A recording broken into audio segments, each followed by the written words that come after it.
नमस्कार। डायबिटीज पर चर्चा टॉक शो पर आप सभी का स्वागत है। मैं ईशा आज के शो में आपकी एंकर हूं। आधुनिक जीवन शैली और तनाव के कारण डायबिटीज बहुत तेजी से बढ़ रहा है। विश्व के आंकड़ों की यदि बात की जाए तो हिंदुस्तान में सबसे ज्यादा डायबिटीज के मरीज हैं। इसी कारण भारत को विश्व का डायबिटीज कैपिटल भी कहा जाता है। इसी बात को ध्यान में रखते हुए लोगों में डायबिटीज और उससे होने वाले दुष्परिणामों के बारे में जागरूकता फैलाने के लिए डायबिटीज पर चर्चा जैसी अनूठी पहल की गई है, जहां देश के जाने माने एंडोक्राइनोलॉजिस्ट और डायबिटोलॉजिस्ट डायबिटीज के लक्षण, उससे होने वाले हानिकारक प्रभाव और उसके उपचार के बारे में अधिक जानकारी देते हैं।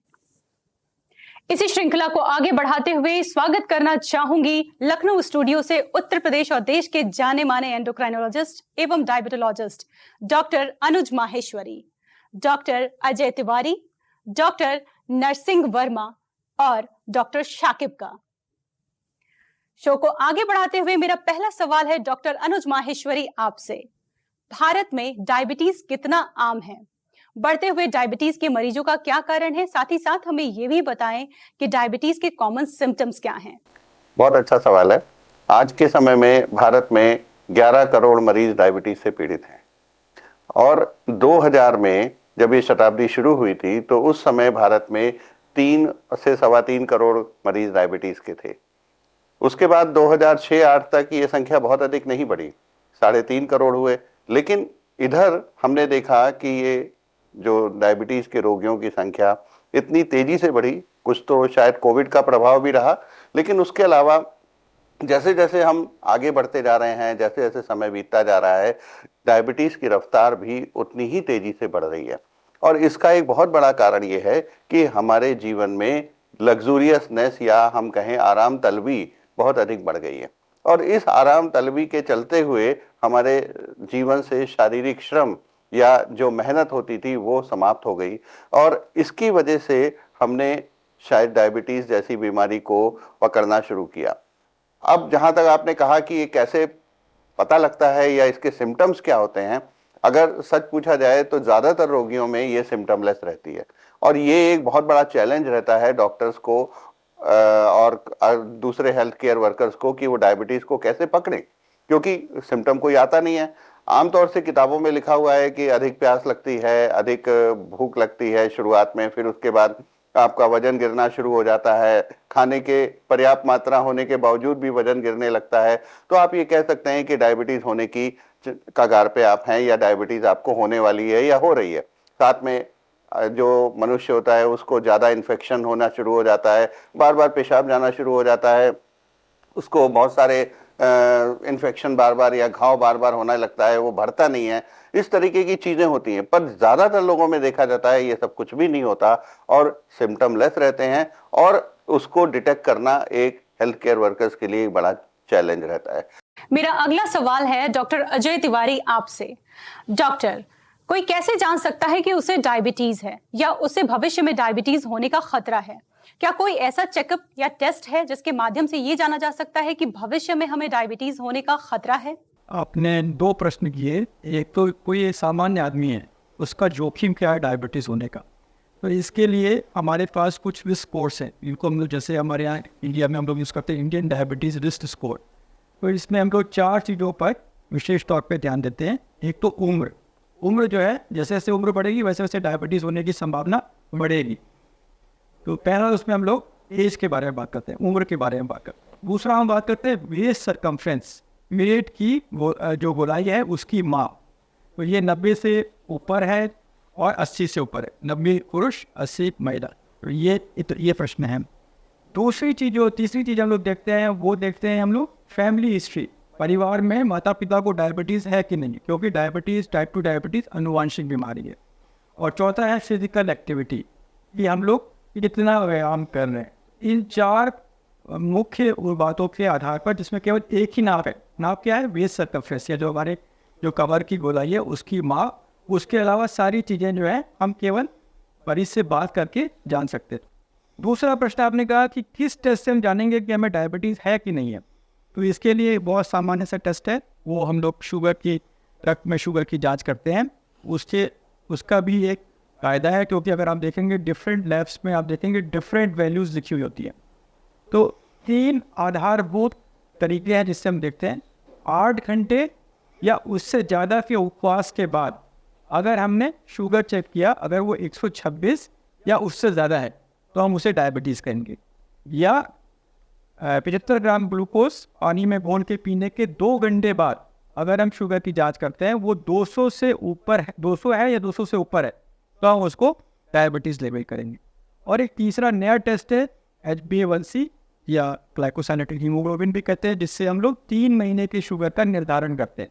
अगर वो 6.5% या उससे ज़्यादा है तो हम उसको डायबिटीज़ कहेंगे। मेरा अगला सवाल है डॉक्टर नरसिंह वर्मा आपसे। डॉक्टर, डायबिटीज के कितने प्रकार होते हैं? क्या हर प्रकार के डायबिटीज का एक ही ट्रीटमेंट होता है या डिफरेंट होते हैं? साथ ही साथ हमें यह भी बताएं कि क्या डायबिटीज एक जेनेटिक बीमारी है? बहुत अच्छा प्रश्न किया है आपने। डायबिटीज के प्रकार जो आम जनता के लिए हैं, वो मुख्यतः डायबिटीज हम 3 प्रकार की कह सकते हैं।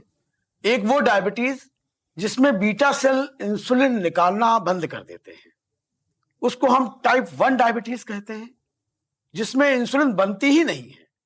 और दूसरे प्रकार की डायबिटीज जिसमें इंसुलिन बनती है, आवश्यकता से अधिक बनती है या कम बनती है, परंतु वो काम नहीं कर पाती, इसे हम टाइप 2 डायबिटीज कहते हैं। और तीसरे प्रकार की डायबिटीज जो होती है, जिसे हम प्रेगनेंसी के समय कहते हैं, जीडीएम कहते हैं, जो कि प्रेगनेंसी की वजह से जो हार्मोन महिलाओं में आए हैं, जो प्लासेंटा से निकले हैं, उनके प्रभाव के कारण उत्पन्न होती है, वो जीडीएम होती है। अब आपने ये प्रश्न किया, क्या तीनों प्रकार के डायबिटीज का या विभिन्न प्रकार के डायबिटीज का एक ही इलाज होता है? तो इलाज की कुछ बातें एक जैसी रहती हैं, जैसे भोजन व्यवस्था और एक्सरसाइज, जैसे एक्सरसाइज करना और भोजन, नींद, इन प्रकार के जो लाइफ स्टाइल इंटरवेंशन हैं, वो हर प्रकार की डायबिटीज में एक जैसे रहते हैं। दवाओं का प्रयोग निश्चित रूप से बदलता रहता है। जैसा कि टाइप 1 डायबिटीज में केवल एक ही दवा है जो कि प्रभावी है, वो इंसुलिन है। इंसुलिन नहीं बन रही है तो इंसुलिन देना पड़ेगा। टाइप 2 डायबिटीज में इंसुलिन के अलावा और भी दवाएं हैं जिनको हम ओरल हाइपोग्लाइसेमिक ड्रग कहते हैं, उनके द्वारा भी इलाज होता है। और जीडीएम में एक बार फिर से इंसुलिन का प्रयोग किया जाता है। तो जैसी डायबिटीज है, दवाओं का प्रयोग बदलता रहता है, परंतु लाइफ स्टाइल परिवर्तन हर प्रकार की डायबिटीज में एक जैसे रहते हैं, जिनमें मुख्य है आहार और एक्सरसाइज, उसके साथ साथ नींद का प्रभाव बहुत अधिक है डायबिटीज पर। मेरा अगला सवाल है डॉक्टर शाकिब आपसे। डॉक्टर, अगर हम डायबिटीज के ट्रीटमेंट का पालन नहीं करते हैं, जैसे कि चाय तो हम फीकी पीते हैं, मेडिसिन भी लेते हैं और फिर दिन भर हम मीठा भी खाते रहते हैं, इसकी वजह से आगे चलकर किस तरह के डायबिटीज कॉम्प्लिकेशंस का हमें सामना करना पड़ सकता है? डायबिटीज एक ऐसी अवस्था है जहाँ पे ट्रीटमेंट का मकसद purpose he prevention of complication, नुकसानों को टालना है। जैसा कि ऑलरेडी बात की गई कि 50% लोग ऐसे हो सकते हैं कि जिनको कोई भी लक्षण ना हो और उनको खुद को डायबिटीज पता भी ना हो। हम इनको ठीक रख के नुकसानों से बच सकते हैं। ये नुकसान बहुत सारे हो सकते हैं, इनको हम अलग अलग तरह से विभाजित करते हैं। जैसे आँख, नसों या गुर्दों पे होने वाले नुकसान दुनिया में सबसे ज़्यादा बड़ा प्रिवेंटेबल ब्लाइंडनेस का रीज़न डायबिटीज़ है। दुनिया में सबसे ज़्यादा लेग एम्पुटेशन या पैर कटने का रीज़न जो एक्सीडेंट्स हैं, उनसे भी ज़्यादा बड़ा कंट्रीब्यूशन, उनसे ज़्यादा बड़ा योगदान डायबिटीज़ का। दुनिया में सबसे ज़्यादा बड़ा योगदान परमानेंट गुर्दे खराब होने और डायलिसिस पे जाने या रीनल ट्रांसप्लांट की ज़रूरत पड़ने का डायबिटीज़ है, जिनसे हम बच सकते हैं, जिनको ठीक करके, शुगर को ठीक रख के इन नुकसानों से बचने, इनको कम होने के लिए अपने आप में कंट्रीब्यूट कर सकते हैं। जो मैक्रोवेस्कुलर कॉम्प्लिकेशन है, जैसे कि हृदय आघात, जो स्ट्रोक या लकवा मारना, ये जैसी चीज़ें हैं जो डायबिटीज़ में सबसे ज़्यादा बड़ा रीज़न बनता है, जिनकी वजह से लोग एक नॉन डायबिटिक पर्सन के मुकाबले अपने ज़िंदगी के प्रीशियस बहुमूल्य साल कम जी सकते हैं। हम अगर शुगर कंट्रोल रखें और लंबे समय तक रखें और साथ साथ बाकी फैक्टर्स का भी ख्याल रखें, तो इसको एक नियर नॉर्मल लाइफ में तब्दील कर सकते हैं। अगला सवाल पूछना चाहूंगी डॉक्टर अनुज माहेश्वरी आपसे। डॉक्टर, डायबिटीज के ट्रीटमेंट में मेडिसिन और लाइफस्टाइल मॉडिफिकेशन का क्या रोल है, और क्या लाइफस्टाइल और मेडिसिन के माध्यम से डायबिटीज को रिवर्स किया जा सकता है?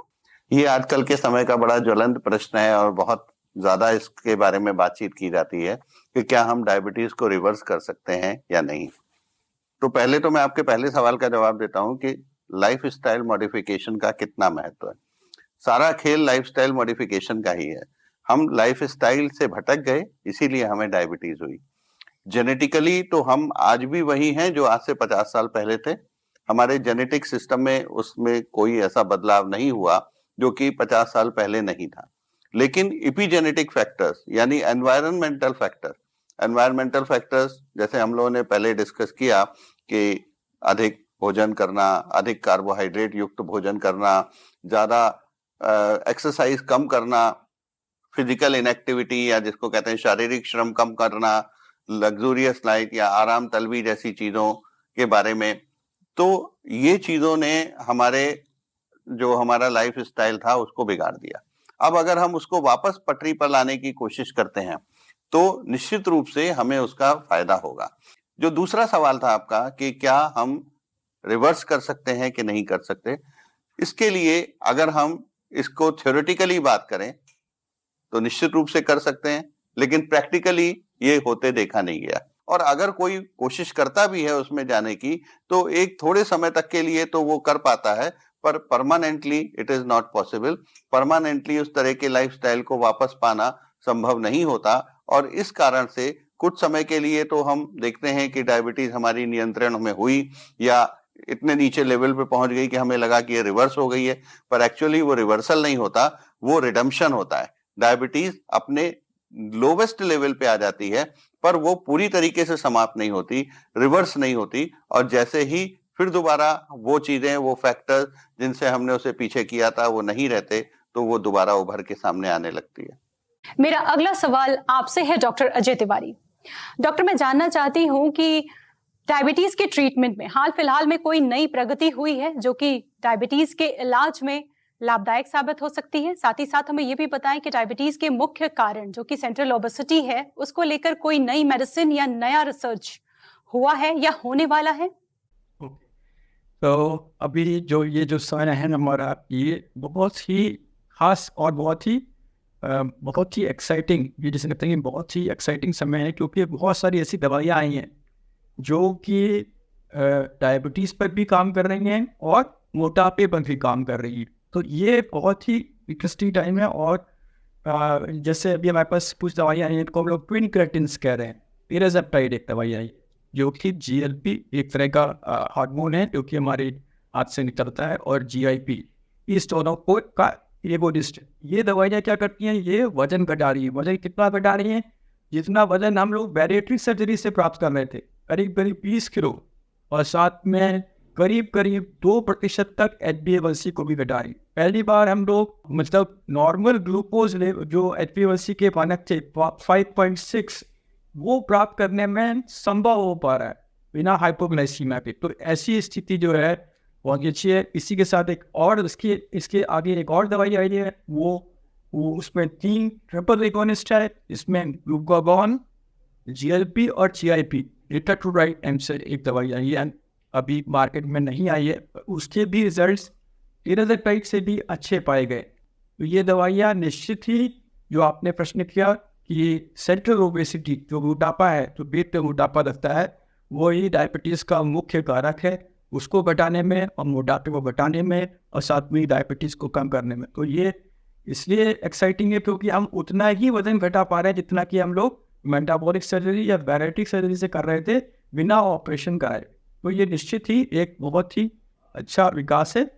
तो पर इन दवाइयों का दुष्प्रयोग भी शुरू हो गया। जैसे अमेरिका में देखा कि लोग जो है ओवर द काउंटर इन दवाइयों को लेने लगे, और ये दवाइयाँ जिनको असल में इनकी आवश्यकता है, टाइप 2 डायबिटीज है साथ में मोटापा, उनको उपलब्ध ही नहीं है। लोग इनको मोटापा कम करने की दवाइयों की तरह प्रयोग करने लगे। तो निश्चित तौर पे ये ट्रेंड अच्छा नहीं है। दवाइयाँ हमेशा चिकित्सक के परामर्श से और जो स्थिति है उसके अनुरूप लेना आवश्यक है। मेरा अगला सवाल है डॉक्टर नरसिंह वर्मा आपसे।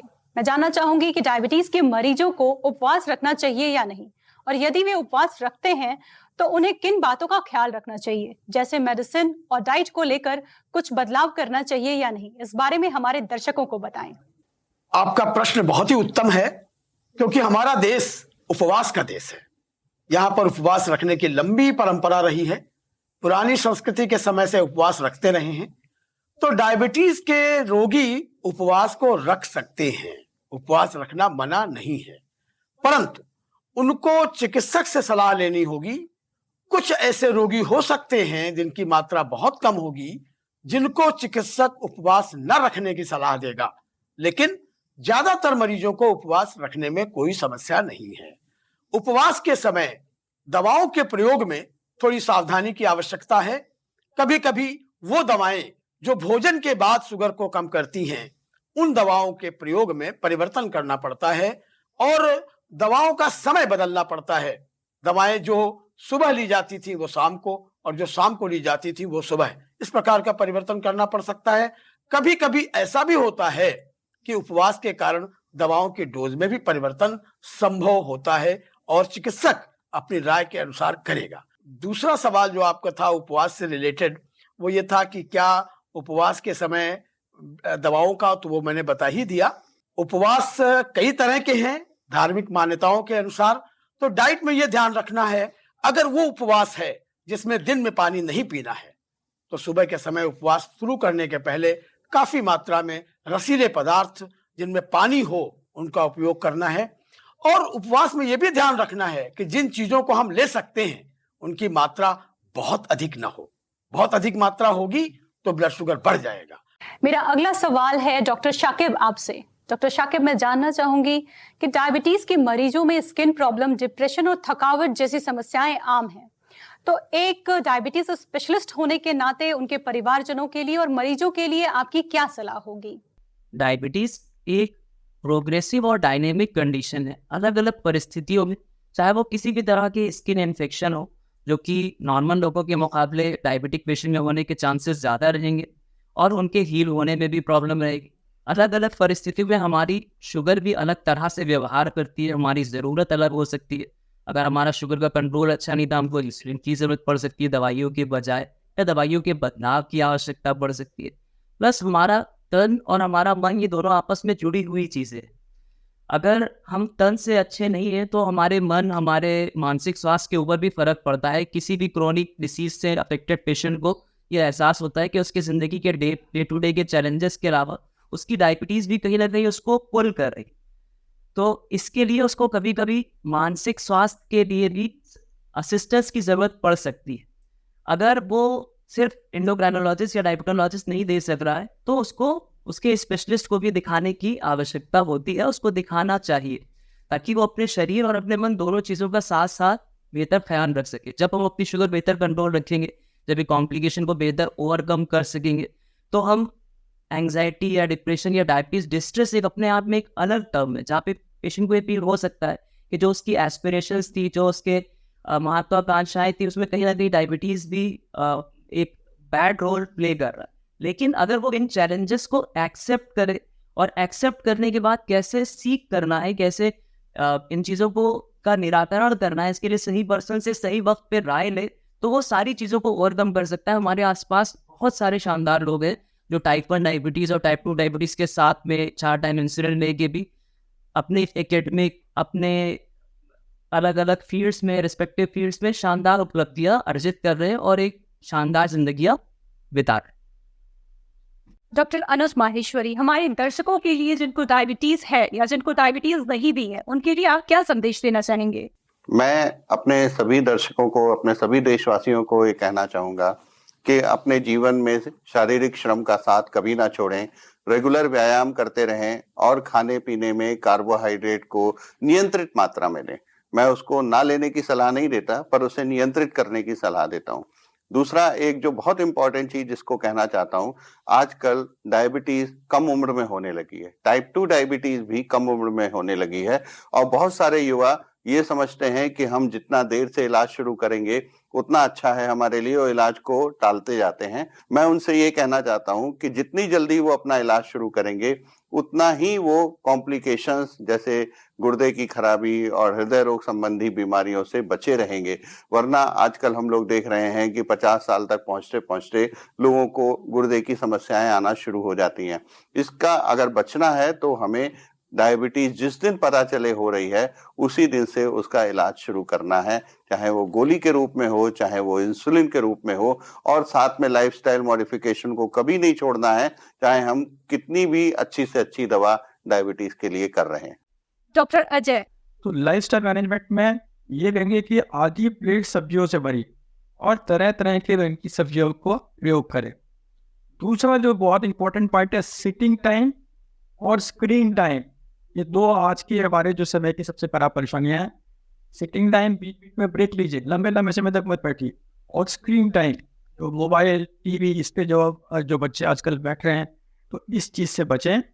और अपने पेट की गोलाई की माप अपनी हाइट से आधा रखने का प्रयास करें। डॉक्टर नरसिंह वर्मा, आप क्या संदेश देना चाहेंगे हमारे दर्शकों को, डायबिटीज से वो कैसे बचे रह सकते हैं? यही कहना चाहूंगा कि डायबिटीज अगर नहीं हुई है और हो गई है, दोनों कंडीशन में कुछ बातों का ध्यान रखना है। अपने भोजन का, भोजन थोड़ी थोड़ी मात्रा में दिन में करें, रात्रि में भोजन न करें, और फिजिकल एक्टिविटी को बढ़ाएं, अच्छी नींद लें। मेरा भारत पिछले 50 वर्षों से सोया नहीं है। अच्छी नींद लें और बहुत अनावश्यक जांचें न कराएं।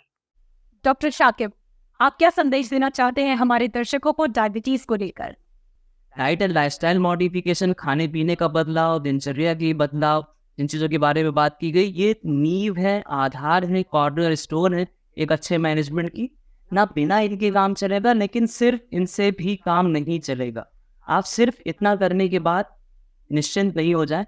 इसके अलावा जो रेजिडुअल गैप है, जो बचा हुआ हिस्सा है, उसके लिए दवाइयाँ या इंसुलिन, जिस भी चीज़ की ज़रूरत है उस चीज़ को समझें, सही वक्त पे लें। ओवरऑल आप अपने चीज़ों को समय पे समझें, डाइट एंड लाइफस्टाइल मॉडिफिकेशन पे ख्याल करें, और अपने इंडोक्राइनोलॉजिस्ट या डायबिटोलॉजिस्ट की सलाह के आधार पर सारी चीज़ों को, अपने कोलेस्ट्रॉल, अपने ब्लड प्रेशर, अपनी शुगर, अपने वज़न, इन सब चीज़ों को, अपने एब्यूज़, अपने टोबैको, अपनी सेडेंटरी लाइफस्टाइल, इन चीज़ों को कंट्रोल करके शानदार नॉर्मल लाइफ जीने में अपनी मदद। डायबिटीज पर खास चर्चा के लिए आप सभी का बहुत बहुत धन्यवाद। हर बीमारी के इलाज की शुरुआत सही जानकारी के साथ होती है। हमें उम्मीद है कि आज के हमारे इस खास शो के माध्यम से आप सभी को डायबिटीज और उससे जुड़े हुए सवालों के सभी जवाब मिल गए होंगे। डायबिटीज और उसके मैनेजमेंट के बारे में अत्यधिक जानकारी प्राप्त करने के लिए हमारे फेसबुक पेज डायबिटीज पर चर्चा से जुड़ें। हम यूट्यूब, ट्विटर और इंस्टाग्राम पर भी उपलब्ध हैं। आज के इस खास शो में बस इतना ही। जल्द ही मिलते हैं एक नए पैनल के साथ। जुड़े रहें हमारे साथ।